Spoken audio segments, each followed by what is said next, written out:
प्रसार भारती अभिलेखागार की प्रस्तुति सदाबहार सुनहरे दौर का अनमोल खजाना।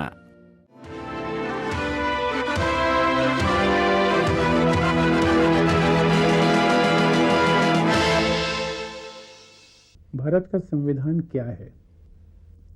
हमारा संविधान कोई एक निर्जीव प्रलेख मात्र तो नहीं है। संविधान की पुस्तक, वो भी भारत का समूचा संविधान नहीं कहा जा सकता। वो तो संविधान का शरीर है, उसकी काया है। संविधान की आत्मा तो उन प्रेरणाओं में है, उन आदर्शों में है, उन मूल्यों में है जिनके आधार पर हमारे संविधान निर्माताओं ने इस संविधान को बनाया। और ये आदर्श, ये मूल्य, ये प्रेरणाएं मूर्त रूप लेती हैं संविधान की उद्देशिका में। अगर संविधान के शेष भाग संविधान का शरीर हैं, तो संविधान की उद्देशिका उसकी आत्मा है, उसकी मूल प्रेरणा है। सभी संविधानों के प्रारंभ में एक उद्देशिका होती है जिसमें यह बताया जाता है कि उस संविधान का उद्देश्य क्या है, उसके निर्माता देश को, देश के लोगों को किस मार्ग पर कहां ले जाना चाहते हैं।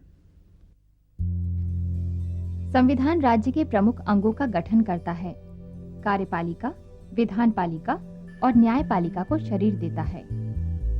इस सब शरीर के गठन के पीछे, अंगों की व्यवस्था के पीछे एक प्रेरणा होती है, एक आत्मा होती है, जिसको शब्द रूप मिलता है उद्देशिका में। प्रायः सभी लिखित संविधानों के प्रारंभ में एक संक्षिप्त उद्देशिका होती है। उद्देशिका के शब्दों में संविधान निर्माता राष्ट्र के आधारभूत आदर्शों, आस्थाओं और प्रेरणाओं को वाणी देने का प्रयास करते हैं। संविधान शरीर है तो उद्देशिका उसकी आत्मा है। संविधान एक भव्य प्रासाद है तो उद्देशिका उसकी आधारशिला है, नींव है। हमारा संविधान भारत में बसने वाले सभी लोगों के भले की भावना से बनाया गया है। इसका प्रारंभ भी उद्देशिका से होता है। उद्देशिका बताती है कि संविधान के उद्देश्य क्या क्या हैं, आदर्श क्या हैं, वो किन सिद्धांतों पर आधारित है। हमारे राष्ट्र के जनक संविधान के द्वारा किन लक्ष्यों की सिद्धि करना चाहते थे, देश को कहां ले जाना चाहते थे।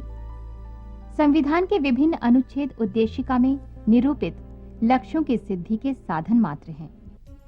भारत के संविधान की उद्देशिका का जन्म उस उद्देश्य प्रस्ताव से हुआ जिसे भारतीय क्रांति के अग्रदूत जवाहरलाल नेहरू ने संविधान सभा की प्रथम बैठक के 5वें दिन 13 दिसंबर 1946 को सभा के सम्मुख प्रस्तुत किया। इस प्रस्ताव का प्रारूप स्वयं जवाहरलाल नेहरू ने अगस्त 1946 में तैयार किया था। सार रूप में यही प्रस्ताव 20 नवंबर 1946 को कांग्रेस के खुले मेरठ अधिवेशन में पहले ही पास हो चुका था। सचमुच में ये प्रस्ताव भारतीय स्वतंत्रता का घोषणा पत्र था। इसे प्रस्तुत करते समय जवाहरलाल नेहरू ने एक अत्यंत भावपूर्ण तथा ओजस्वी भाषण में बताया था कि उनके प्रस्ताव का उद्देश्य है कि वो देश की करोड़ों जनता को, जो हमारी ओर देख रही है, तथा सारी दुनिया को ये आभास दे दे कि हम क्या करेंगे, हमारा ध्येय क्या है और हम किस दिशा में जा रहे हैं। उद्देशिका में सारे संविधान का सार छिपा है। इसमें भारतीय और पाश्चात्य परंपराओं के सर्वश्रेष्ठ तत्वों का निचोड़ है। इसमें आधुनिक युग की 4 महान क्रांतियों के मूल्य समोए गए हैं: फ्रांसीसी, अमेरिकी, रूसी और भारतीय। हमारे संविधान की उद्देशिका उदात्त, महान और प्रेरणादायी है। ये भारत के जन जन को याद होनी चाहिए। हर बच्चे बूढ़े को कंठस्थ होनी चाहिए। इसका पाठ इस प्रकार है: हम भारत के लोग भारत को एक संपूर्ण प्रभुत्व संपन्न समाजवादी पंथ निरपेक्ष लोकतंत्रात्मक गणराज्य बनाने के लिए तथा उसके समस्त नागरिकों को सामाजिक, आर्थिक और राजनीतिक न्याय, विचार, अभिव्यक्ति, विश्वास, धर्म और उपासना की स्वतंत्रता, प्रतिष्ठा और अवसर की समता प्राप्त कराने के लिए तथा उन सब में व्यक्ति की गरिमा और राष्ट्र की एकता और अखंडता सुनिश्चित करने वाली बंधुता बढ़ाने के लिए दृढ़ संकल्प होकर अपनी इस संविधान सभा में आज तारीख 26 नवंबर 1949 ईस्वी मिति मार्गशीर्ष शुक्ला सप्तमी संवत 2006 विक्रमी को एतद द्वारा इस संविधान को अंगीकृत, अधिनियमित और आत्मार्पित करते हैं। शब्द चयन, सौंदर्य और भाव गरिमा की दृष्टि से भारतीय संविधान की उद्देशिका विश्व के सांवैधानिक साहित्य में अद्वितीय है। ऑक्सफोर्ड विश्वविद्यालय के राजनीति विज्ञान के प्रसिद्ध प्रोफेसर सर अर्नेस्ट बार्कर हमारे संविधान की उद्देशिका के मूल पाठ से इतने प्रभावित हुए कि उन्होंने इसे अपने शोध ग्रंथ के प्राककथन के रूप में उद्धृत करते हुए कहा, जब मैंने इसे पढ़ा तो मुझे ऐसा लगा कि मैंने अपनी सारी पुस्तक में जो कुछ कहने का प्रयास किया है वो इसमें बहुत थोड़े से शब्दों में रख दिया गया है और इसे मेरी पुस्तक का मूल स्वर माना जा सकता है। हमारे संविधान की उद्देशिका में चित्रित है स्वाधीनता संघर्ष के सेनानियों और संविधान के निर्माताओं की कल्पना का भावी भारत।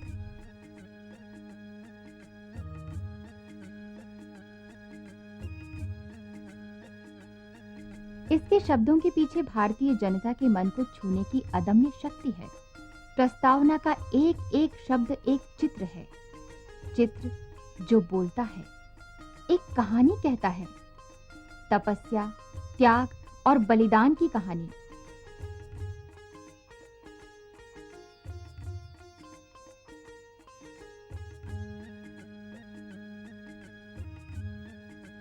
इन चित्रों में एक ओर अतीत सिमटाया है तो दूसरी ओर भावी सजीव हो उठा है।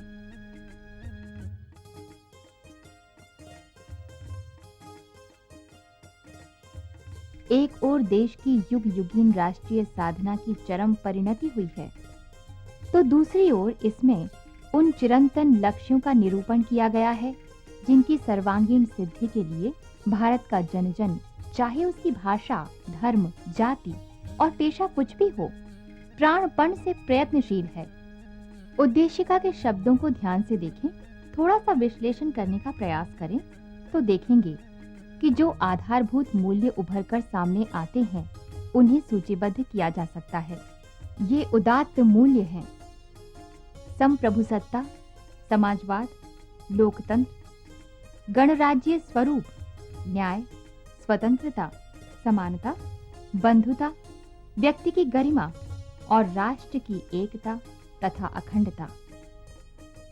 संविधान निर्माता चाहते थे कि भारत गणराज्य के जन जन के मन में इन मूल्यों के प्रति आस्था और प्रतिबद्धता जगे, पनपे तथा आने वाली पीढ़ियां जिन्हें ये संविधान आगे चलाना होगा, इन मूल्यों से मार्गदर्शन प्राप्त कर सकें।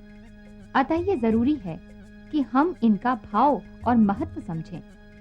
संप्रभुता, हम भारत के लोग, इन शब्दों में संविधान के निर्माताओं ने ये बात एकदम साफ कर दी थी कि प्रभुता अंततः जनता में निहित है। सरकार के पास अथवा राज सत्ता के विभिन्न अंगों के पास जो भी शक्तियां हैं वे सब जनता से मिली हैं। संविधान जनता के प्राधिकार पर ही आधारित है। हम भारत के लोग पदावली में एक और भी अर्थ निहित है। हम भारत के लोग हैं, राज्यों के नहीं, और भारत के लोग एक हैं। हमारा राष्ट्र एक है। संविधान का निर्माण राज्यों ने अथवा अनेक राज्यों के लोगों ने नहीं किया। इसीलिए संवैधानिक दृष्टि से न कोई राज्य अथवा राज्य समूह हमारे संविधान का अंत कर सकता है और न ही वो संघ से बाहर जा सकता है। भारत संघ अविनाश्य है। राज्यों को संघ से अलग हो जाने का कोई अधिकार नहीं है। संपूर्ण प्रभुत्व संपन्न पद से व्यक्त होता है कि भारत पूर्ण रूप से प्रभुता संपन्न राज्य है और कानूनी दृष्टि से ना तो उसके ऊपर किसी आंतरिक शक्ति का प्रतिबंध है और न ही किसी बाहरी शक्ति का।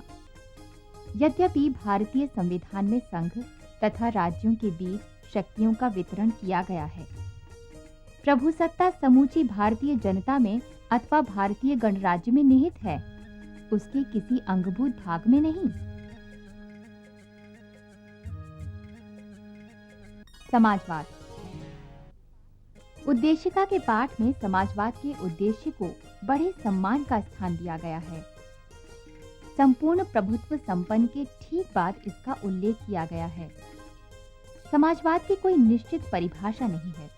मूलतः समाजवाद का आशय ये है कि गरीब अमीर के बीच की खाई कम हो, मनुष्य के द्वारा मनुष्य का शोषण न हो, सबको आगे बढ़ने के समान अवसर मिले, आय तथा प्रतिष्ठा और जीवन यापन के स्तर में विषमता का अंत हो। हमसे लोग पूछते हैं कि तो आपके दृष्टि में समाजवाद यानी है क्या है, तो मैं एक ही वाक्य में कहते रहता हूं कि हर व्यक्ति को मान सम्मान के साथ जीने का अधिकार, यही है। एक वाक्य में अगर कहा जाए, डिग्निटी फॉर ऑल, हर व्यक्ति को अपने सम्मान का जिंदगी जीने का मौका मिले।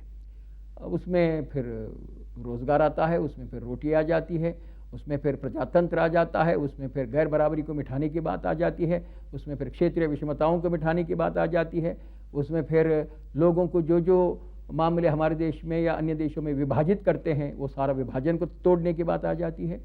इसलिए एक वाक्य में, उसका बहुत लंबे चौड़े अर्थ में जाने के बजाय एक वाक्य में हर व्यक्ति को मान सम्मान के साथ जीने का अधिकार, यही है समाजवाद।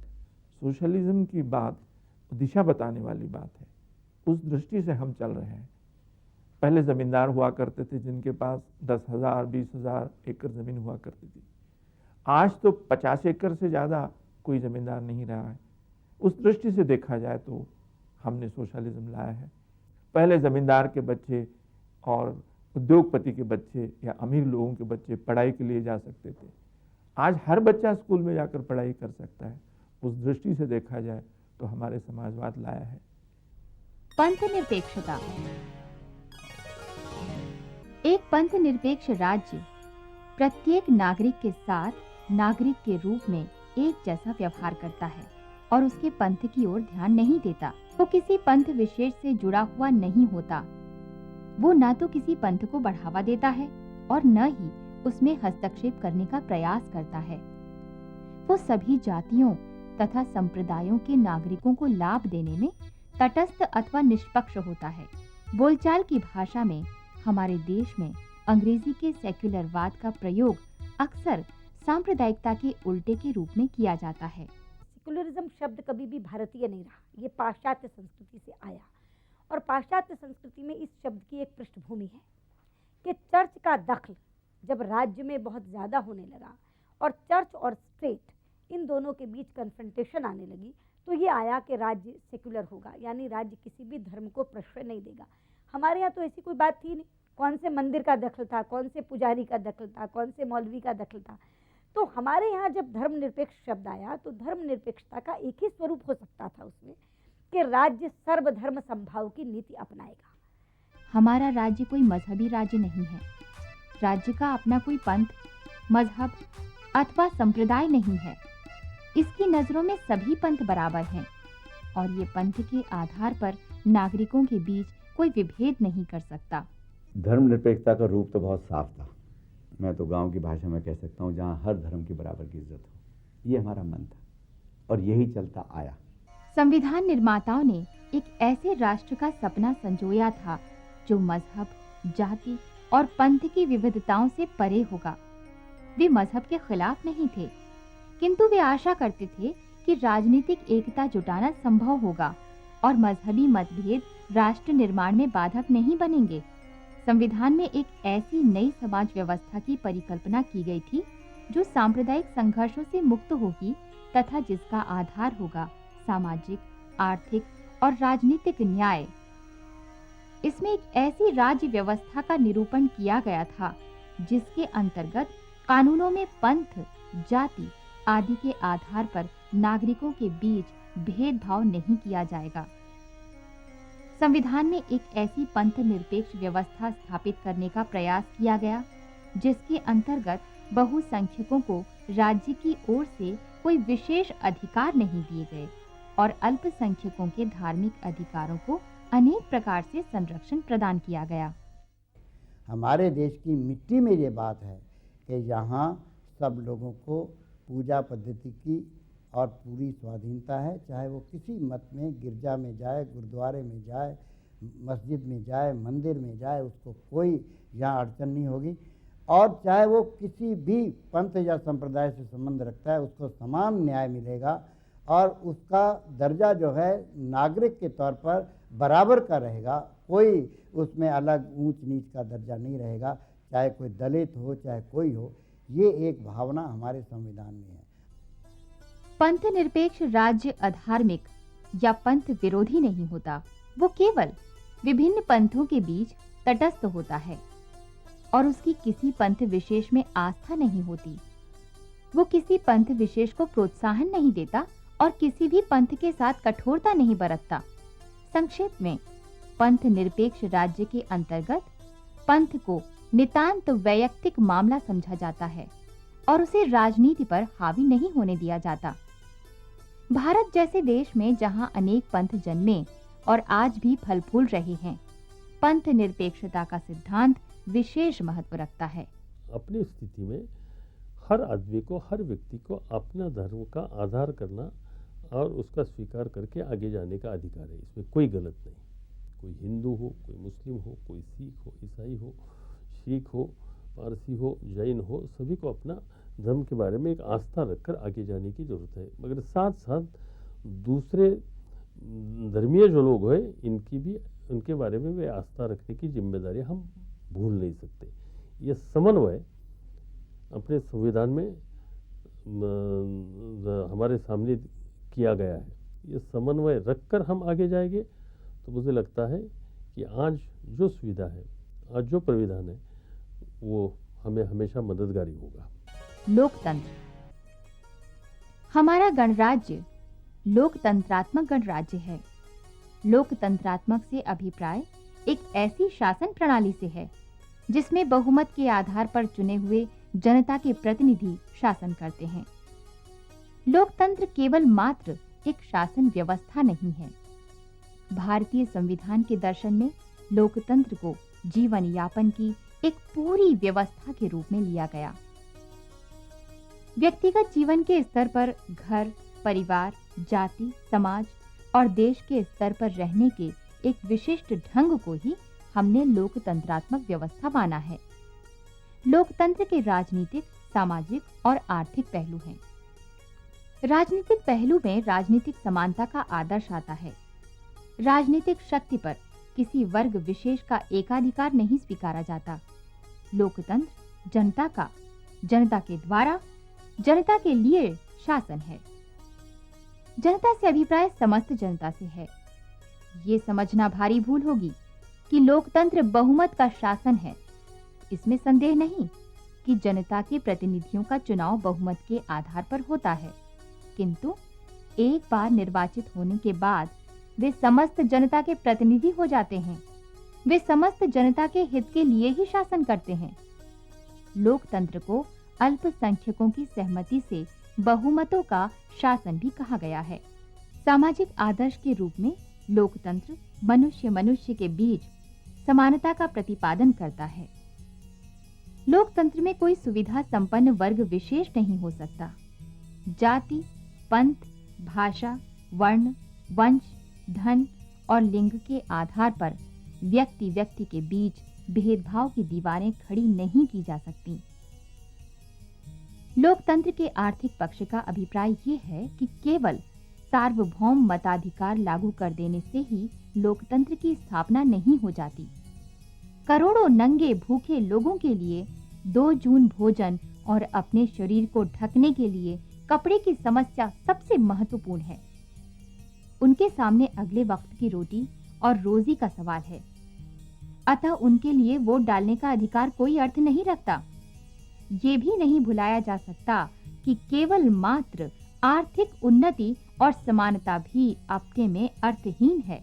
यदि उनसे मनुष्य के जीवन में सुख का संचार नहीं होता।